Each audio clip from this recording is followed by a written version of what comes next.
Para você ligado na programação do Abordo Notícias, é guerra. Europa entra na guerra contra ministros brasileiros. Você não ouviu errado, não.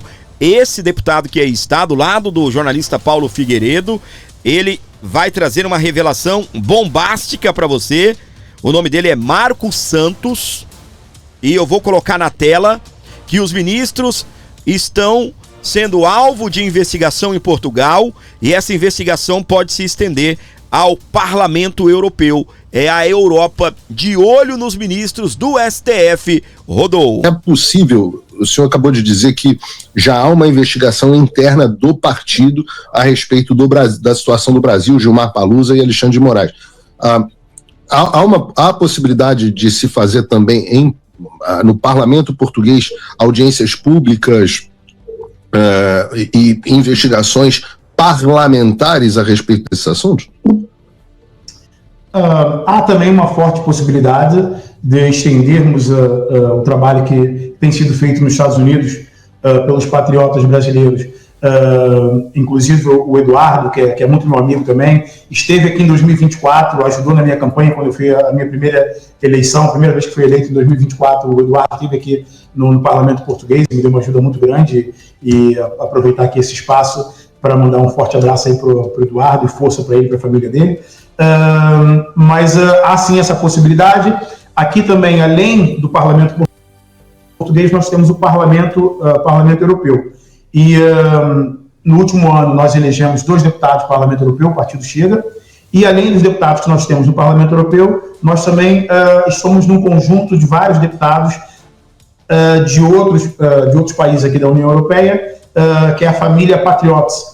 E junto com essa rede de vários deputados europeus, nós conseguimos também ter uma grande influência dentro do Parlamento Europeu para conseguir, se chegarmos a esses factos, conseguirmos uma sanção não só em Portugal, mas a nível europeu a esses ministros ou a esses ditadores que tem feito tanto o povo brasileiro sofrer. Por isso, nós podemos estender essa investigação que nós começamos agora dentro do Partido Chega, no Parlamento, e estender no Parlamento Português, nós podemos também estender a nível europeu. E essa é a nossa ideia. Nós queremos aí juntar várias forças políticas de outros países aqui da Europa para investigar também se o Gilmar ou se os seus comparsas ou seus parceiros também exercem algum tipo de influência aqui na Europa, não só em Portugal, mas Itália, Espanha, que é aqui do lado, França.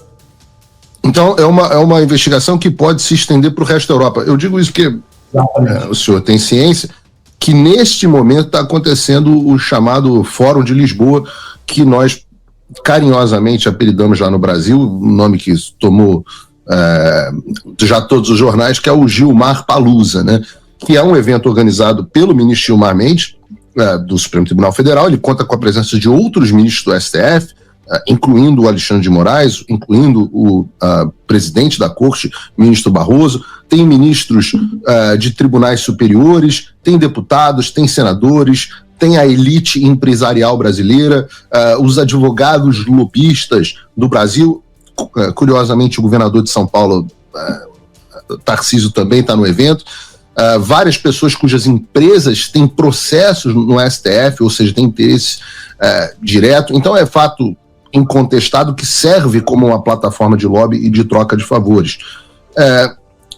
Eu queria entender, o Chega, nessa investigação, ele pretende investigar também a origem de recursos, destinação de recursos, indícios de lavagem de dinheiro ou de evasão de divisas, crimes financeiros também? Exatamente isso, Paulo. A investigação, não posso dar muitos detalhes, mas a investigação ela vai se estender em várias ramificações. Uau, meus queridos, parabéns então aí. É possível. Ele é brasileiro, né? E ganhou a eleição lá em Portugal. É um deputado do Parlamento Português, né? Tá dizendo que as investigações contra Gilmar Mendes e seus aliados e também outros ministros da Suprema Corte podem ser estendidas ao Parlamento Europeu. Eu devo lembrar, vossas excelências que me acompanham, vocês sim são excelências, que não é o primeiro deputado europeu. Nós tivemos outro deputado europeu, um eurodeputado que faz parte do Parlamento Europeu, dizendo e exigindo que a Europa sancione o ministro Alexandre de Moraes.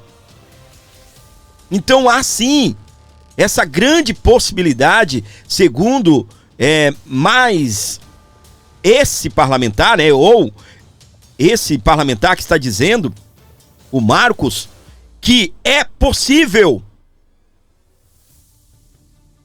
o Parlamento Europeu passe a investigar o ministro Gilmar Mendes e outros ministros do STF, assim como os Estados Unidos vêm fazendo, e que sim, poderá ocasionar sanções aos ministros brasileiros. Não é o primeiro. E nós temos também o presidente do Chega, André Ventura, ok? O que o André Ventura está promovendo? Exigindo investigação, o próprio partido vai fazer isso. O deputado aqui diz que outro grupo também vai investigar. Ele está exigindo que o parlamento português faça isso. E também há essa possibilidade da União Europeia, o parlamento da União Europeia, se unirem e vierem investigar ministros do STF e também sanções tanto a Gilmar Mendes, a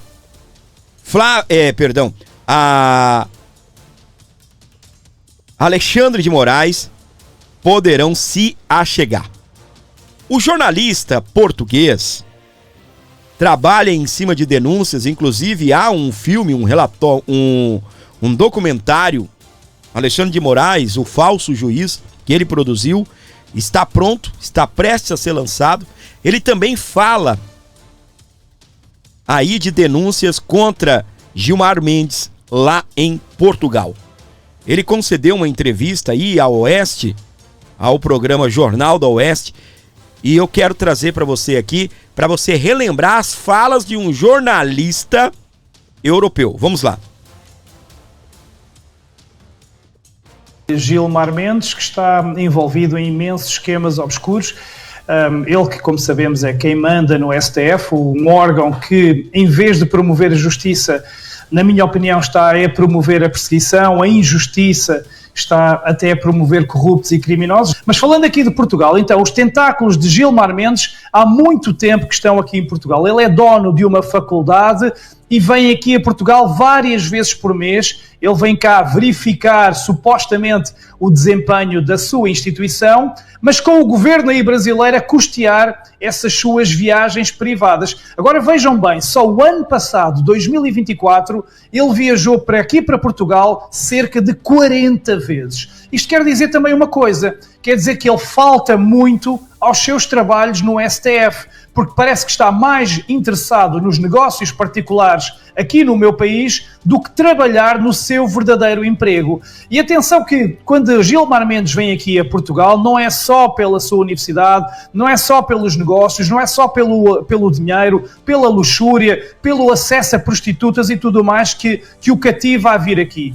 É que sabemos, por exemplo, que Gilmar Mendes, aí no Brasil, ele não consegue sair à rua sem ser importunado, sem ser ofendido devido ao mau serviço que o STF está a prestar aí nesse país. Então, Gilmar Mendes vem aqui desfilar para Portugal porque ele se sente mais seguro. Ele aqui fica livre dessas importunações. Ora, Gilmar Mendes, que aqui em Portugal, atenção, que ele já é conhecido também pela forma como ele liberta criminosos de forma arbitrária e tão fácil. Até já aqui chegou a Portugal o facto de ele ter a alcunha de o laxante. Laxante porquê? porque solta tudo o que é bandido, desde assassinos, traficantes de droga, ao mesmo tempo que manda prender quem nunca cometeu crimes, quem se manifesta pacificamente ou quem dá as suas simples opiniões nas redes. E, portanto, já aqui também chegou essa alcunha de o laxante. E atenção que é uma coincidência muito importante relembrar, é que os criminosos do PCC, o primeiro comando da capital, que estão cá instalados em Portugal, já temos aqui mais de 1000 elementos. O PCC veio para Portugal na mesma época em que Gilmar Mendes começou os seus negócios aqui.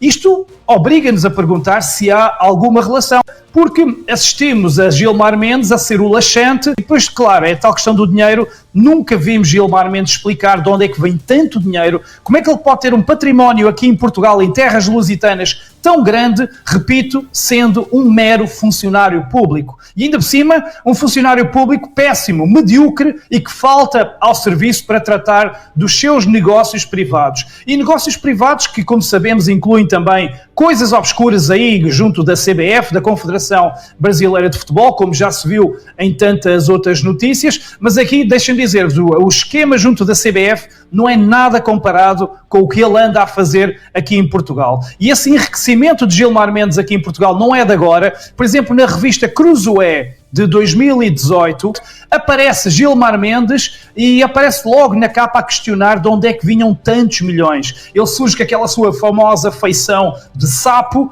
e as letras gordas diziam mesmo, e cito, os patrocínios secretos de Gilmar Mendes. Então, desde então, com todo esse poderio, com todo esse dinheiro, com todos esses milhões, Gilmar Mendes conseguiu autenticamente tornar-se o dono do Supremo Tribunal Federal, e a partir daí quem manda no Supremo Tribunal Federal consegue fazer tudo. Pode-se controlar eleições, podem-se retirar condenados da cadeia e pô-los na presidência. E aqui termino aqui sobre Gilmar Mendes, lembrando que os negócios obscuros em Portugal já vêm também mesmo deste tempo, daqui de 2018, porque Gilmar Mendes tem uma empresa de Portugal de palestras, não é só universidades que ele tem, e ele tem uma empresa de palestras que é acusada de servir para lavagem de dinheiro e que em abril de 2019, quando Bolsonaro se tornou presidente, essa empresa viu o Itaipu a cancelar o patrocínio sob a gestão de Bolsonaro. E pior, além de terem tirado o patrocínio dessa empresa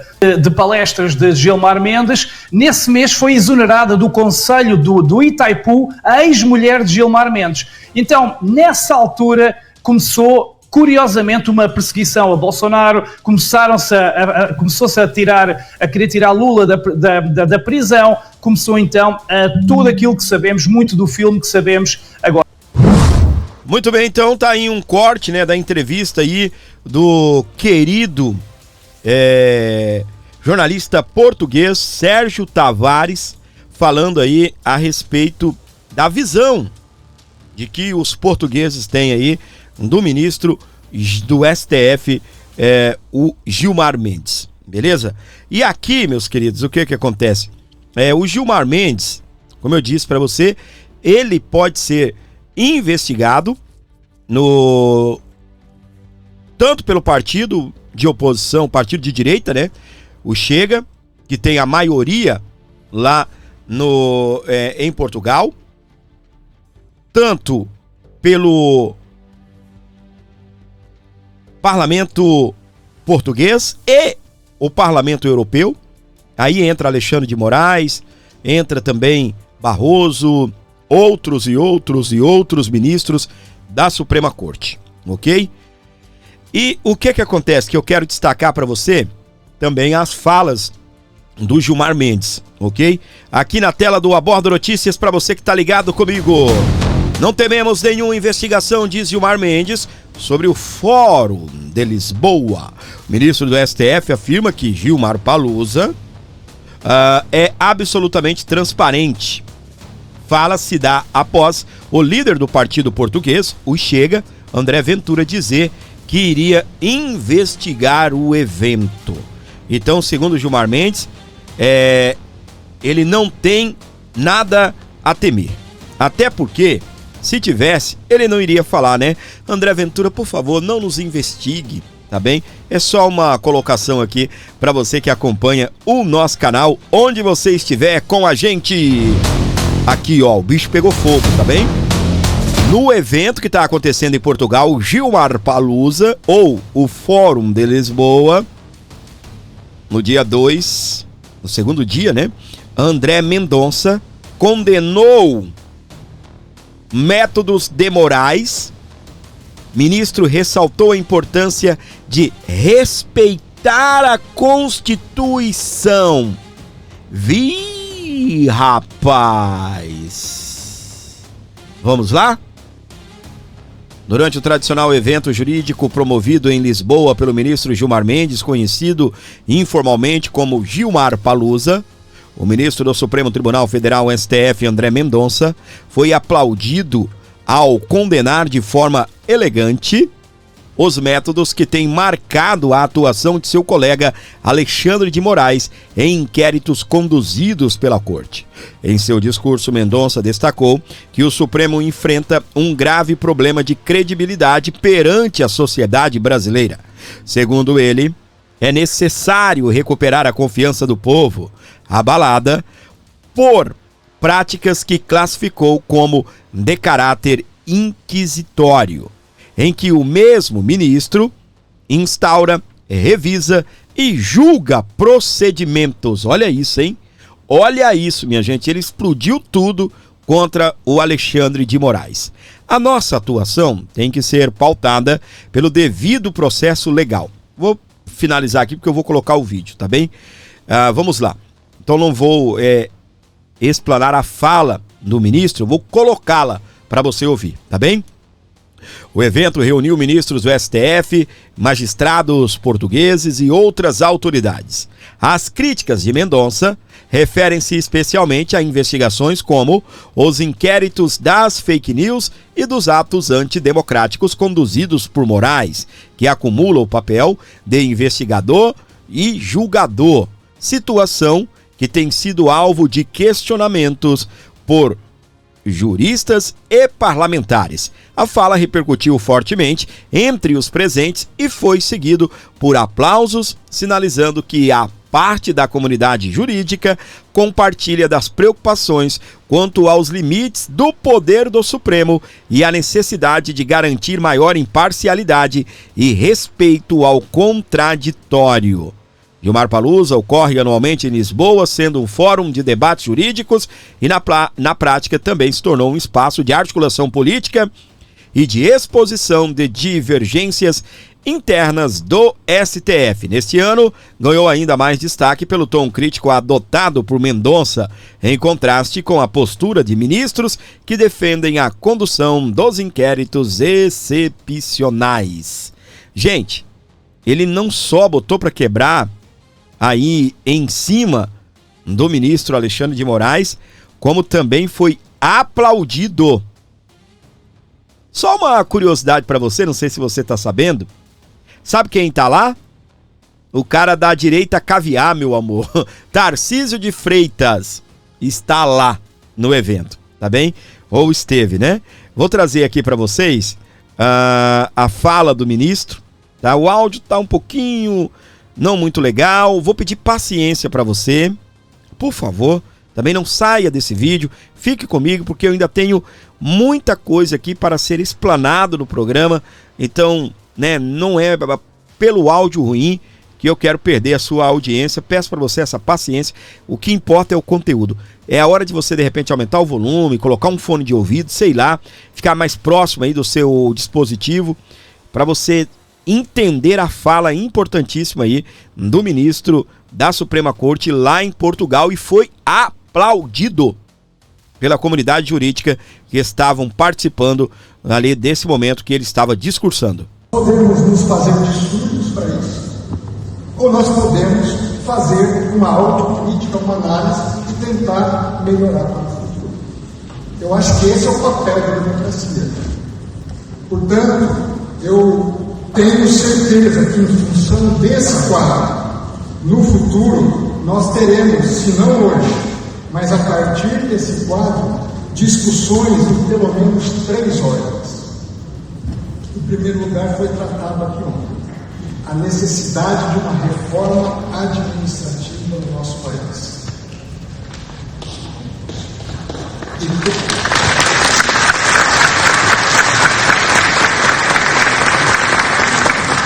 Quando eu digo reforma administrativa, eu volto ao que eu falei no início, que reenquadra as questões remuneratórias. Magistrado tem que ganhar bem. Agentes do Estado têm que receber de forma adequada, porém respeitada a Constituição e os parâmetros estabelecidos pelo Congresso.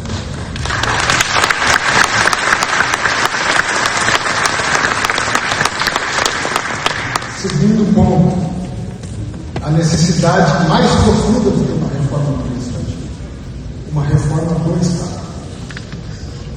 Uma avaliação mais adequada, mais segura do papel de cada instituição.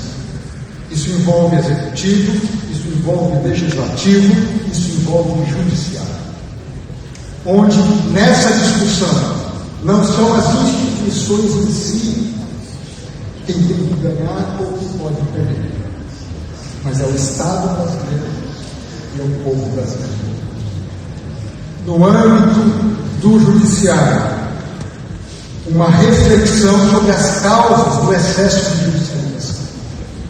Na minha análise, uma reflexão mais profunda sobre o rol de legitimados para corporações diretamente perante o Supremo Tribunal Federal. Se nós formos comparar com outros países, como a Alemanha, Espanha, dentre outros exemplos, nós temos um rol, eu diria, melhor estruturado, onde se demanda um maior grau de representatividade social para que haja uma discussão imediata perante o Poder Judiciário. Em segundo lugar, penso que avaliar o papel do Supremo Tribunal Federal como a sua função que eu reputo mais essencial, ser a Corte de Defesa das Garantias e dos Direitos Fundamentais. Isso envolve, talvez, repensarmos a competência originária do Supremo Tribunal Federal para processar e julgar crimes. Penso que o papel primeiro do Supremo Tribunal Federal é garantir a defesa de um justo processo. E a sistemática do juiz das garantias, para mim, é emblemática.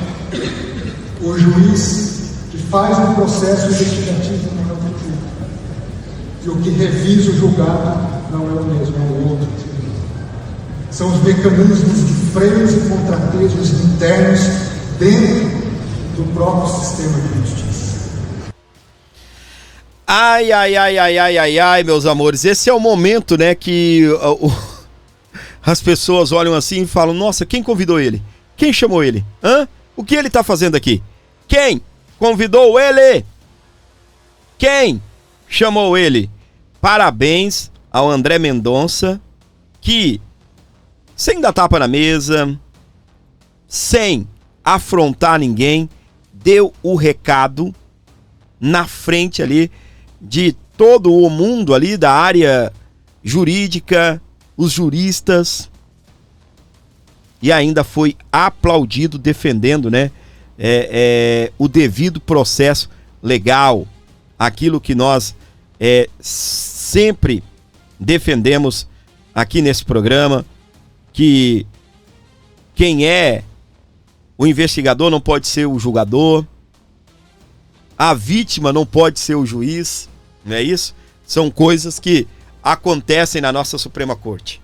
Para você ter uma ideia, Alexandre de Moraes vai julgar aquela situação lá dos Kid Pretos, onde supostamente era um grupo que tinha uma operação chamada Punhal Verde e Amarelo, né, que seria o punhal aí, né, para executar autoridades. Aí a autoridade que seria vítima vai julgar, que é o ministro Alexandre de Moraes, totalmente parcial, né? Por quê? Se o juiz aí da sua cidade vai julgar alguém que tentou assassiná-lo, ele vai condenar o cara, não é? Ele vai querer condenar, você não acha? Pois é, meus queridos, e assim por diante, tá bem? Ainda sobre o 8 de janeiro e tocando fogo, botando fogo no parquinho, existe uma informação aqui que eu quero trazer para você, que ela é uma verdadeira bomba.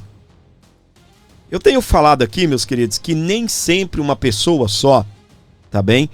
Ela pode ser a detentora da verdade. E é o que eu faço aqui no programa. Quando eu vejo uma pessoa só falando um assunto, eu fico muito desconfiado. Eu não conheço essa página, Análise Política, e eu recebi essa publicação, tá? Só que ao receber essa publicação, a página fez o que é correto. Ela colocou ali que a fonte é o Globo, ok? Mas o que tem de especial, Fábio, nessa publicação? Ela diz o seguinte, ó. Aqui. Urgente. Hugo Mota atua de forma sigilosa em parceria com Jair Bolsonaro na construção de um novo texto para garantir a anistia aos condenados do 8/1. O novo projeto de anistia deve gerar mais um atrito com o governo federal. Aí, como eu estava falando para você, né? Toda a matéria que eu trago para você, ou ela é extraída de um local onde eu já conheço e atuo, ou então eu vou investigar. E realmente está lá, no portal do Globo. Anistia, próximo foco de crise entre Hugo Mota e o governo Lula. E sim, o Globo está destacando que o Hugo Mota tem se encontrado com Bolsonaro e tem discutido aí um texto da anistia. E é aí que eu fico louco e vou falar um negócio aqui pra você. Quantos de vocês, pode ser sincero, pode deixar no comentário, já pegou e bateu no peito e falou: esse Bolsonaro foi apoiar esse Hugo Mota, esse cara prometeu pautar a anistia, a anistia foi destruída, não adiantou nada. Não tô defendendo o Hugo Mota, não. Vocês acham que um Hugo Mota vai dar uma voadora no Bolsonaro assim quietinho e vai ficar por isso mesmo? Pois é. Presta atenção aqui no resumo, tá bem? Eu não vou trazer a íntegra da matéria, mas eu fiz aí uma espécie de resumo do que foi discutido lá na matéria do Globo, tá bem? Uma nova frente de tensão política entre o governo Lula e o deputado Hugo Mota, do Republicanos da Paraíba, já está em radar no Palácio do Planalto. Conforme foi revelado pelo jornal O Globo, Mota articula pautar na Câmara dos Deputados um projeto de anistia aos envolvidos nos atos do 8 de janeiro de 2023. A gente já falou sobre isso, até aqui nenhuma novidade. Gente, lembrando que esta não é aquela anistia do PL, tá bem? Do Partido Liberal. E também não é aquela que o Alcolumbre pegou o aval do STF para fazer. Esta é na Câmara. Tá bem? Vamos lá. Segundo a coluna de Bela Megali no O Globo, a movimentação ocorre pouco depois da crise desencadeada pela revogação do decreto que reduzia o IOF sobre transações financeiras, medida que foi revertida pela Justiça após a atuação da Advocacia Geral da União. Nos bastidores, integrantes do governo avaliam que a votação da anistia pode agravar ainda mais o clima de instabilidade política e ser interpretada como uma demonstração de hostilidade contra o executivo. Ainda de acordo com o Globo, parlamentares do PL e aliados de Jair Bolsonaro têm pressionado para que o tema avance com prioridade. Apesar da tensão, a ministra de Relações Institucionais, Gleisi Hoffmann, tem buscado retribuir apoio à Mota em outras pautas de interesse ao governo. Na última semana, ela reconheceu publicamente a aprovação de projetos importantes no Congresso, como a medida provisória que libera fundos do pré-sal para a habitação popular e leilões de óleo e gás.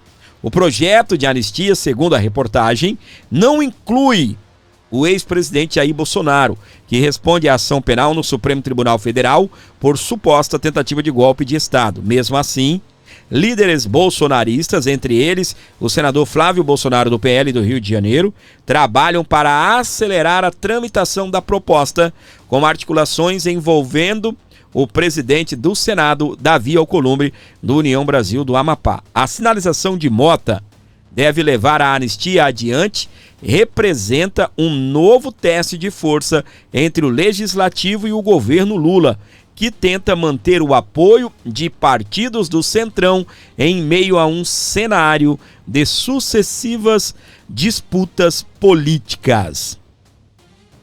A matéria aqui, ela dá uma passada de pano aqui para a Glaze, tá bem? Dizendo que a Glaze tá tentando, né, dar uma bajulada no Hugo Mota, reconhecendo os feitos do Mota, enfim, ela é das relações institucionais. Esse é o papel dela, tá bem? Esse é o papel dela. Então, meus queridos, o destaque se diz o seguinte: Hugo Mota atua de forma sigilosa em parceria com Jair Bolsonaro na construção de um novo texto para garantir a anistia aos condenados do 8 de janeiro. Eu só tenho um medo, e eu já falei isso daqui.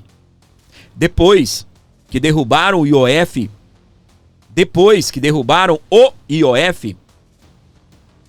a gente já viu Hugo Mota, não da boca dele, mas dos bastidores, dizendo que o Hugo Mota pretende colocar o Nicolas Ferreira para ser aí o relator da CPI do INSS, do roubo do INSS. Já seria um tapa na cara de Lula colocar o Nicolas. Ele que pretendia colocar alguém do Centrão, alguém ali mais, segundo eles, mais moderado, entregar na mão de um bolsonarista, um cara de internet que faz o Brasil parar. Seria um tapa na cara de Luiz Inácio Lula da Silva. Você imagina que essa CPMI pegaria fogo.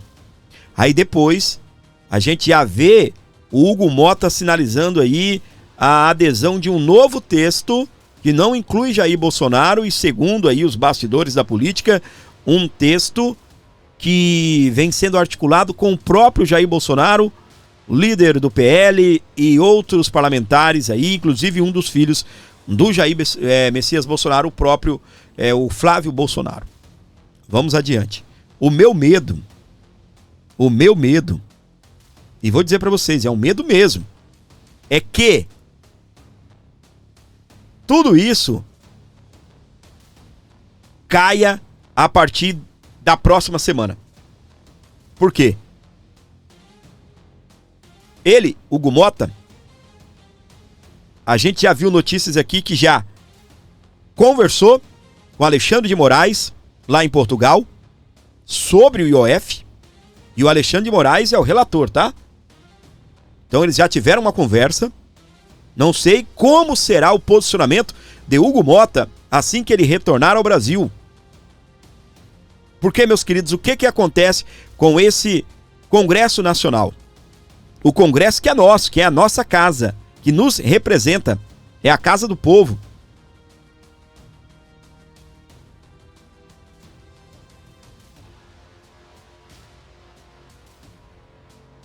Tem acontecido isso constantemente, a não ser que o Hugo Mota seja um cara diferente, mas geralmente o governo dá uma pressionada no Congresso, o Congresso dá uma reagida, daqui a pouco eles tomam aí uns Guaraná e já era. Fica tudo resolvido. Um jantar, aí numa carona, num avião da FAB, e já era. Resolveu-se tudo. E eu não tô falando, meus queridos, de o Lula vai meter um dinheiro ali no colo dele, vai bombardeá-lo de emendas. Não. Eu não sei o que se passa. Não posso afirmar também, né? Mas, meus queridos, é só um jantarzinho. São homens que parecem que vivem carentes de de afagos.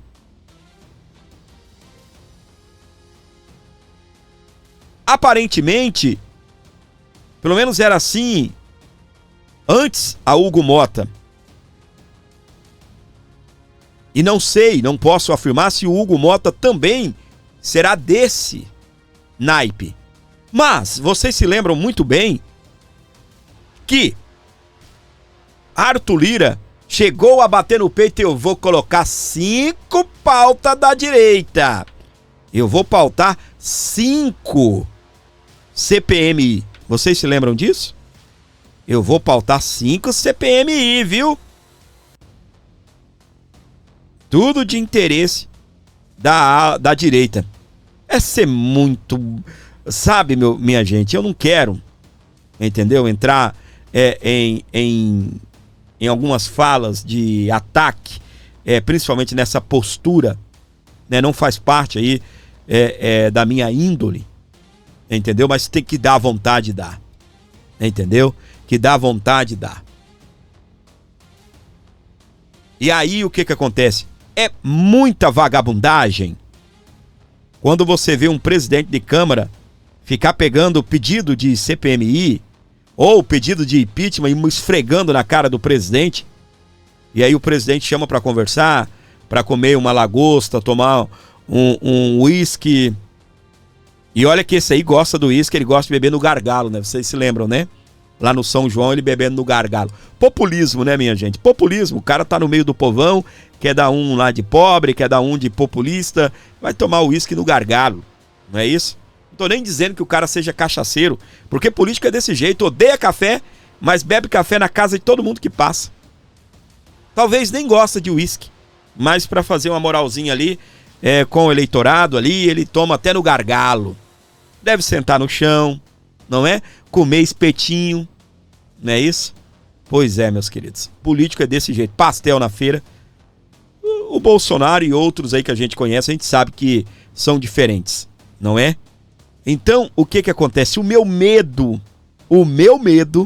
é esse retorno do Hugo Motta de Portugal. Ah, meus queridos. Eu não sei se lá o Hugo Motta... Comigo ninguém mexe, viu? Vocês não vêm pra cima de mim, não. Se ele vai manter a postura dele. Eu não posso te afirmar nada. Inclusive, é o papel desse canal aqui, é a nossa missão, trazer para você os bastidores. E o bastidor muda. Pode ser que o Hugo Motta vai seguir firme aí na relação aí da anistia, que eles, segundo a Bela Megali aí do O Globo, eles estão costurando algo aí em conversa nos bastidores com Bolsonaro e aliados de Bolsonaro, inclusive um dos filhos. Se ele vai, de fato, dar à CPMI a relatoria ao menino, que eles chamam de menino, de garoto, o Nicolas Ferreira. Meus queridos, eu sei de uma coisa. O velhinho que aí está dobrando a aposta e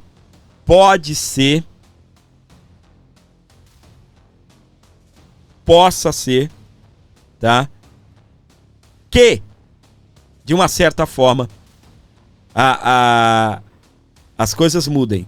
Tomara que não. Mas o velhinho aí está dobrando a aposta. E Lula que se cuide, viu? Porque se esse Congresso fazer o que estão ameaçando aí de fazer, pautar a anistia, pautar dar aí a relatoria da CPMI do roubo do INSS nas mãos do Nicolas, eles estão também agora, eu vou daqui a pouco destacar para você, querendo proibir os partidos pequenos de ficarem entrando, né, com ações lá no STF contra o Congresso Nacional. Se isso vier a acontecer, Luiz Inácio Lula da Silva pode esperar um impeachment aí. Pode ser que esse cara nem conclua o seu governo. Ok até aqui? Então vamos ao próximo passo para você que está ligado no A Bordo Notícias. onde você estiver com a gente nos acompanhando.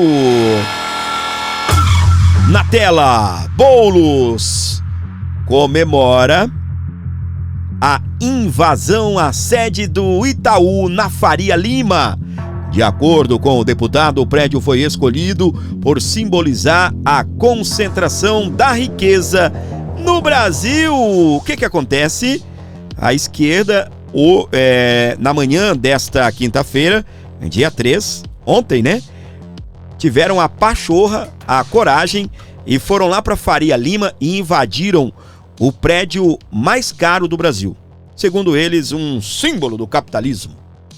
E o Boulos, ele comemorou, porque sabe quem foi que invadiu? A turma dele, a turma do MTST, da qual ele liderou por muitos e muitos anos. Né? Um invasor aí, profissional, não é? Ele até brinca, né? Vou invadir o seu coração, né? Com uma tremenda de uma piada idiota que ele sempre faz, mas ele é conhecido por ser invasor de propriedade alheia. O deputado federal Guilherme Boulos, do PSOL, usou as redes sociais nesta quinta-feira, dia 3, para celebrar a invasão da sede do Banco Itaú na Faria Lima, organizado pelo Movimento dos Trabalhadores Sem Teto, o MTST, e pela Frente Povo Sem Medo. Segundo ele, o prédio foi escolhido por ser símbolo da concentração de riqueza no país. O deputado alega que os custos de construção do imóvel são avaliados em 1,5 bilhão. Vamos ver aqui imagens dessa invasão. A gente fez uma live completa aí mostrando tudo o que se tinha até o momento. Está disponível aí, de repente você quer assistir depois, fique à vontade. Mas vou mostrar aqui para você um vídeo bem importante, né? Dar uma bela de uma resumida de tudo que aconteceu aí na manhã desta quinta-feira lá na Faria Lima.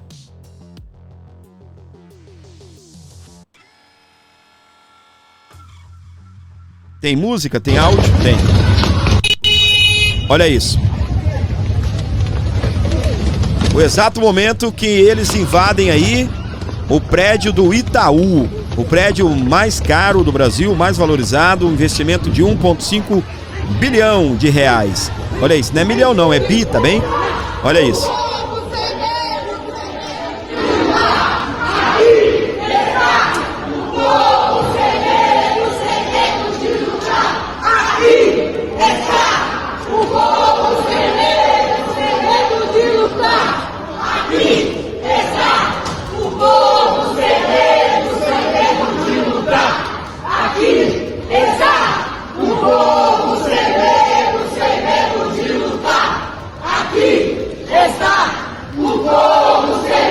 Vamos lá, minha gente. Eu não comentei com você o motivo, né, da manifestação. Segundo eles, exigindo aí a taxação dos ricos, não é? E é uma manifestação que pede, né, imposto, né, que pede mais imposto no Brasil. Obviamente, quando você fala de taxação de ricos ou super ricos, né, eu até usei um comentário bem simples, vou repetir. O super rico, ele tem uma super empresa que você compra dessa super empresa. E quando você taxa o super rico, ele vai repassar para você. Simples assim. O produto dele vai estar mais caro e quem paga pelo produto dele pode ser um super pobre. Exatamente. Por quê? Um super rico pode ser dono de uma super rede de supermercados. E esse cara está sendo taxado, aonde ele vai ganhar? Ele não pode te taxar, né? Ele não é o governo para criar imposto. Mas ele pode simplesmente, se o preço da batata ele vendia a R$6, ele passar a vender a 8, 9. Não é isso? E você faça o L para conseguir fechar aí no final do mês as suas contas, ok? Então tá, então a invasão à sede do Itaú. Lembrando, né, mais uma vez, que o Itaú foi das instituições que mais tiveram lucro ou lucros dentro do governo Lula. É o governo que governa para os banqueiros, governa para os ricos, e agora a esquerda invadiu a sede lá do Itaú. O Itaú, a Faria Lima, que tanto gostariam de ter Luiz Inácio Lula da Silva de volta, aí está. né, o que vocês queriam aconteceu. Faria Lima revoltada, Faria Lime revoltada, porque, né, o Brasil tá indo ladeira abaixo. Não era só tirar o Bozo? Pois é, era só tirar o Bozo. Então, chupa essa manga, que eu vou falar um negócio aqui pra você, tá bem? Eu defendo a propriedade privada, obviamente, faz parte, né, aí do conceito da direita brasileira, da direita, mas também tem hora que eu vou falar um negócio pra você, tá bem? Parece que merecem, né? Mas vamos pra frente, não é a minha intenção aqui também de defender aquilo que eu considero errado, invasão à propriedade privada de maneira alguma, beleza? E condeno também a invasão à sede dos 3 poderes, só acho que os acusados do 8 de janeiro deveriam pagar pelos seus crimes lá na primeira instância. Pronto, é isso. Olha só, o porta-voz da ocupação do prédio do Itaú é assessor de deputada do PSOL. Sabe quanto ele ganha por mês? O cara que tá lá, o pobre, que faz parte do MTST. MTST é a galera que não tem um teto pra morar. Sabe quanto ele ganha por mês? R$ 10.267,51. Daqui a pouco eu vou mostrar quanto ele paga de tributo e quanto ele pega limpinho aí de salário como assessor parlamentar. O advogado Felipe Vono, assessor parlamentar da deputada estadual aqui do estado de São Paulo, Ediane Maria, do PSOL, participou de ato da Frente Povo Sem Medo no edifício da sede do Itaú, na Avenida Faria Lima, na capital paulista, na manhã desta quinta-feira, dia 3 de julho. Vono é integrante do MTST, Movimento dos Trabalhadores Sem Teto, e esteve em horário de trabalho participando da manifestação. O salário dele na Assembleia Legislativa de São Paulo é de R$ 10.267,51. Ele recebe líquido R$ 7.457,41 e tem uma dedução aí, um desconto, né, de R$ 2.810. Será que é esses 2.810 que ele paga mensalmente aí que está, né, pesando? Não é isso? Pois é. Segundo ele, foi uma manifestação pacífica. O ato durou 2h30. Manifestantes entraram no saguão do prédio do Itaú e exibiram cartazes e gritaram frases em defesa do aumento de impostos para as pessoas de alta renda. Ele tá fora, né? Pelo valor que ele ganha, ele tá fora. Porque o que eles querem é isenção até 5 mil. E aí eles falam de taxar os ricos e aí pegar dinheiro dos ricos e conseguir liberar a isenção aí para quem ganha até 5 mil reais. Tá bem? Alguns subiram imóveis e os ativistas deixaram o local com a chegada da polícia militar cerca de 2h30 depois. Vamos à frente. Olha aqui. Boulos convoca ato na Avenida Paulista a favor de taxar os ricos. Um dia depois dele anunciar isso, o MTST, né, que ele já foi o grande líder desse grupo de invasores, invadiram aí o prédio do Itaú na Faria Lima. E nessa brincadeira, nessa situação, o que aconteceu? O Boulos fez aí uma convocação para o dia 10, depois do feriado paulista de 9 de julho. A ideia é aprofundar debate do nós contra eles, colocando a esquerda para defender pobres e Congresso para proteger os ricos. Ei, minha gente, eu vou te falar, tá bem? Eu vou te falar. A gente já falou bastante aqui sobre IOF, não é? Já falamos bastante o que é o IOF, o que é essa tal taxação dos ricos, mas eu achei aqui uma explicação aí lá dos meninos do Pânico, o Emílio e uma outra galera aqui, que eu quero destacar para você, que está aqui acompanhando o Aborda Notícias, para a gente dar uma pincelada por cima do que é essa história de super taxar os super ricos e liberar aí a isenção do imposto de renda para os mais pobres, que ganham até 5 mil reais, né? Segundo eles, esse é o mega projeto aí do Lula para elegê-lo em 2026 e também para salvar o orçamento dele, tá ok? Você tá pensando que ele quer apenas beneficiar aí os pobres, né? Não, é tudo por justiça social, que o próprio Fernando Haddad disse, Mas, na verdade, não é bem assim, não.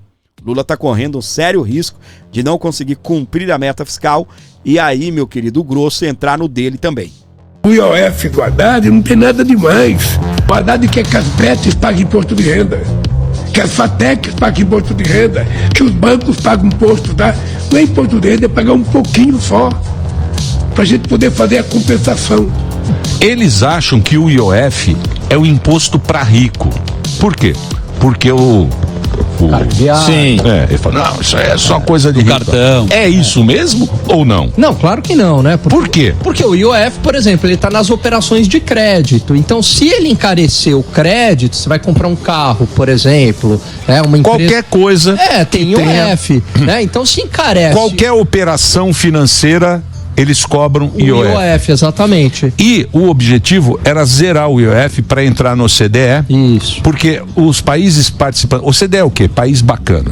Isso. O pensamento do Paulo Guedes e do Bolsonaro era colocar o Brasil no OCDE. Porque aí você não fica mais... Você não fica mais com... Você melhora a tua... Tem uma imagem, isso, boa, uma imagem melhor perante o mundo. Entendeu, né, minha gente? Né? Deu pra entender, né? Deu pra entender, não é isso? Então, taxar super rico, IOF. Vamos taxar os super ricos. Aí deveria ser, não é? Em cima de um valor muito alto, para transações acima de 100 mil, não é? Pois é. Eles estavam defendendo aí acima de 50 mil, né? Por que não coloca, então, a 40 mil? 45? Não, 40 mil. O deputado pediu para 40. Não, coloca 40. Pediu 45 mil. Não, coloca 40. Ministro do STF, parlamentares, todos, né? Mas não, eles já colocam acima de 50 mil Por quê? Senão não passa na Câmara, né? Não passou de todo jeito, senão não passa. Porque os parlamentares ganham, né, 43, 45 mil reais ali por mês. Ministros do STF também ganham isso. É para eles e não para nós, não é isso? É sempre assim, meus queridos. É sempre assim. Tá ok? Dando sequência aqui ao nosso programa. Tá gostando? Comenta, estou gostando. Comenta Pix para o Gordinho. Nem estou falando do Pix, né? Não saia não, você vai perder o final aqui que tá top, tá bem? Presta atenção. Qualquer valor que você mandar, você ajuda demais aqui o programa. 11 952 75 3898. Pix de qualquer valor para fortalecer o Abordo Notícias. 11 952 75 3898. 11 952 75 3898. Pix 11 952 75 3898. Colabore e ajude aqui o nosso programa. Partidos da base de Lula vão ao STF para impor nova derrota ao governo. Ai, como eu tô gostando. 3 partidos que integram a base de apoio ao presidente Lula no Congresso Nacional assinaram a ação declaratória de constitucionalidade ADC, protocolada no Supremo Tribunal Federal, para garantir a validade do decreto legislativo que suspendeu o aumento na alíquota do IOF, o Imposto de Operações Financeiras. A ação, representada nesta quinta-feira, dia 3 de julho, é assinada pela União Brasil, PSD e o PP, Solidariedade, Avante, PRD e PSDB. A mobilização acontecerá após recurso do governo para tentar reverter a decisão do Congresso que barrou o aumento. As legendas argumentaram que o Legislativo agiu corretamente ao barrar as medidas que aumentavam impostos sem passar pelo devido processo legislativo e que a proposta busca assegurar o equilíbrio fiscal e respeito à Constituição. O PSD é um dos partidos que acionaram o STF para manter a derrota no Congresso. Ocupa 3 ministérios na atual gestão, o da Agricultura, com Carlos Fávaro, o da Pesca e também da Agricultura, com André de Paula. E o de Minas e Energia, com Alexandre Silveira. União Brasil está representado no governo Lula por Celso Sabino, no Ministério do Turismo. E já teve também Juscelino Filho à frente do Ministério das Comunicações. Já o PP, Partido Progressista, é o partido do ex-presidente da Câmara, Arthur Lira, que comanda a pasta do esporte, atualmente ocupada por André Fufuca. Tá aí então. O Centrão, meu amor, o Centrão pulou fora do barco. O Centrão já era. Escafedeu-se. Já eles começam a entregar os ministérios. Escreve o que o Gordinho tá falando. PSD do Kassab já pulou fora. União Brasil já pulou fora. O PP já pulou fora. Não tem volta para esse governo. Não tem volta. Tá morto, só falta enterrar. O velório foi marcado. Pelo andar da carruagem aí, se não impeachment essa enconha antes. Se não remover o corpo antes do enterro, né? Se não anteciparem aí o enterro, tá bem? Aqui, Alcolumbre irá apresentar projeto para limitar judicialização no STF. Presidente do Senado disse ser urgente que o Congresso defina quem tem legitimidade para questionar decisões do Legislativo depois de PSOL levar derrubada do IOF ao Supremo Tribunal Federal. Eu vou trazer para você o corte aqui do exato momento em que o Davi Alcolumbre foi para cima, tá bem, dizendo que vai pautar aí a proibição que partidos, tá, pequenos acionem o STF. Deixa eu te explicar. O que é isso, Fábio? O STF toma uma decisão. O Congresso toma uma decisão. Tanto a Câmara como o Senado, ou os dois em conjunto. O STF diz que ele só age se ele for instigado a agir. Se ele for provocado a agir. A Câmara tomou uma decisão lá. Se o STF ninguém questionou, o STF vai ficar na dele. Segundo o STF, ele só age se ele for provocado.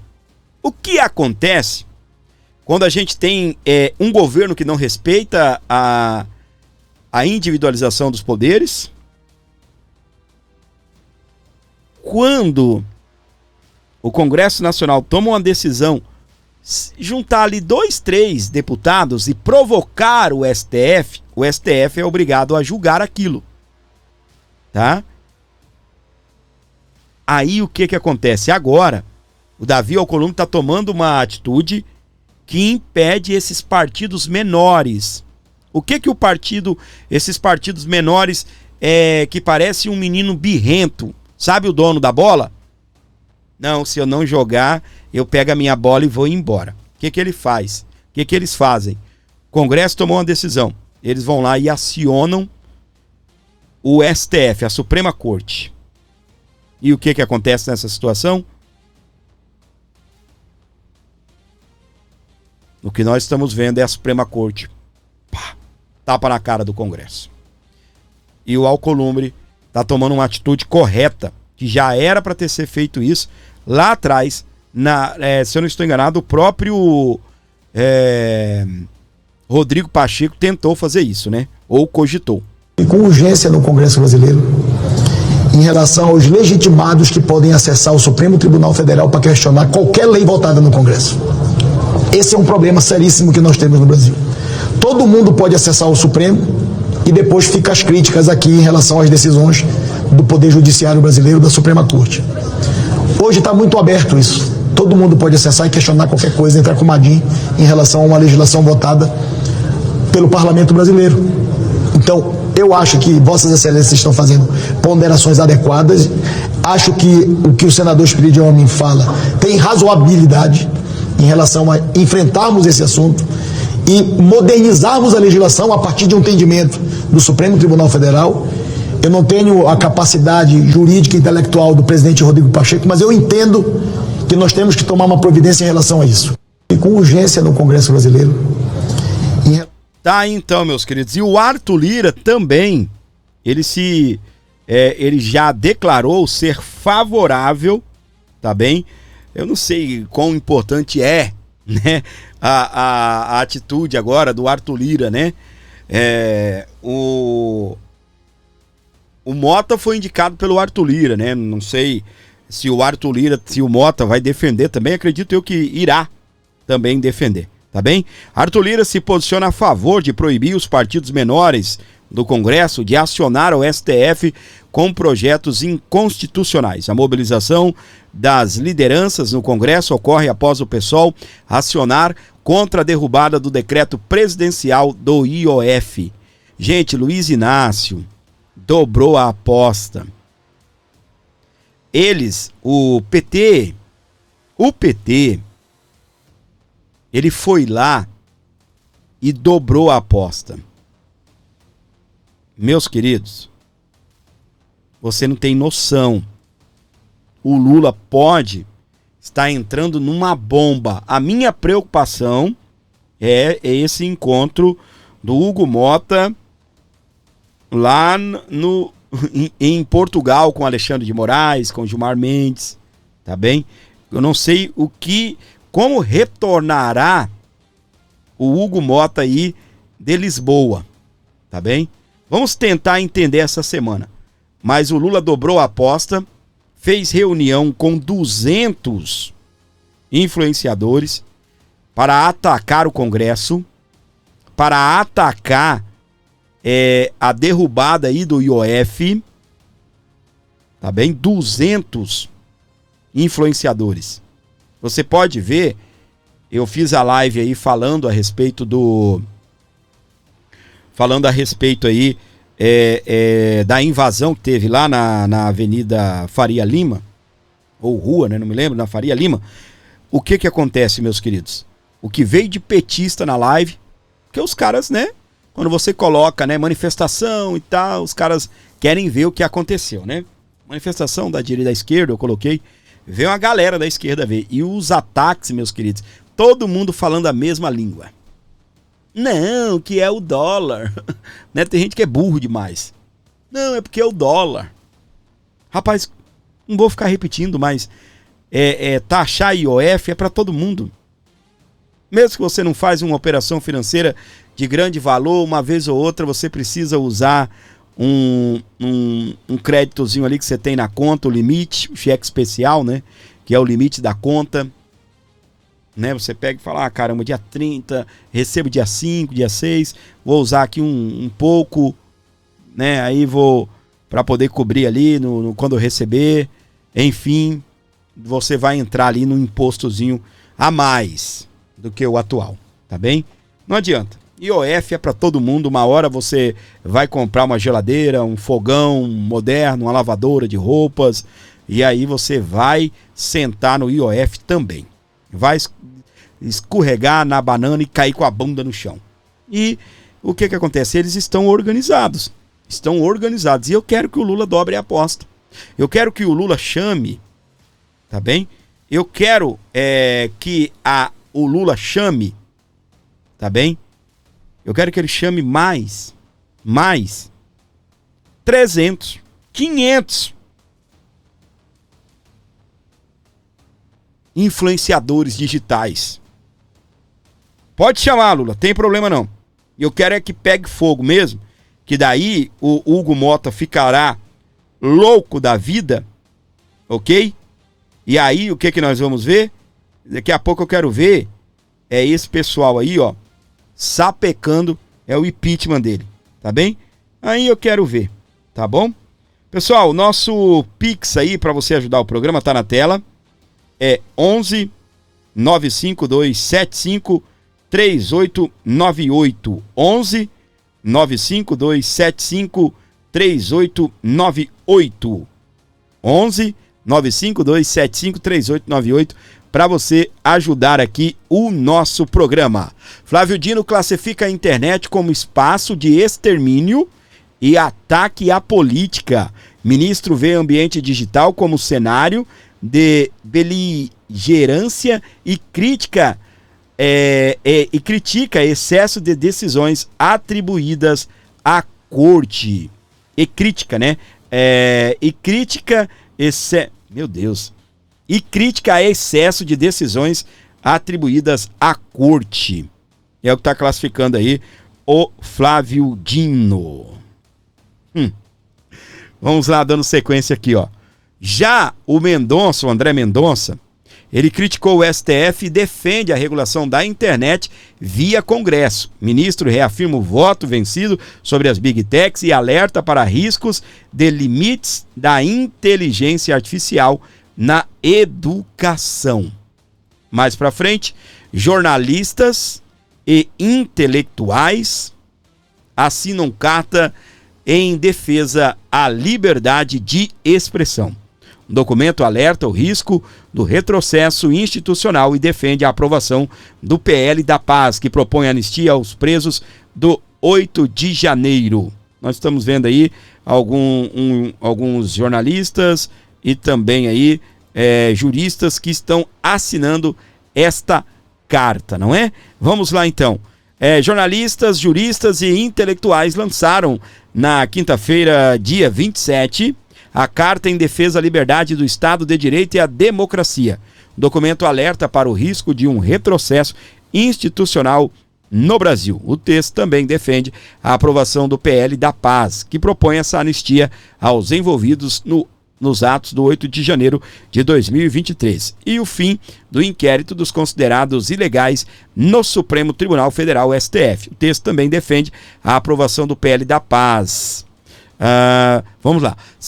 Segundo os signatários, o país vive em um momento de erosão da liberdade civil e com o uso excessivo das medidas judiciais de adversários políticos e censura a parlamentares, jornalistas e cidadãos comuns.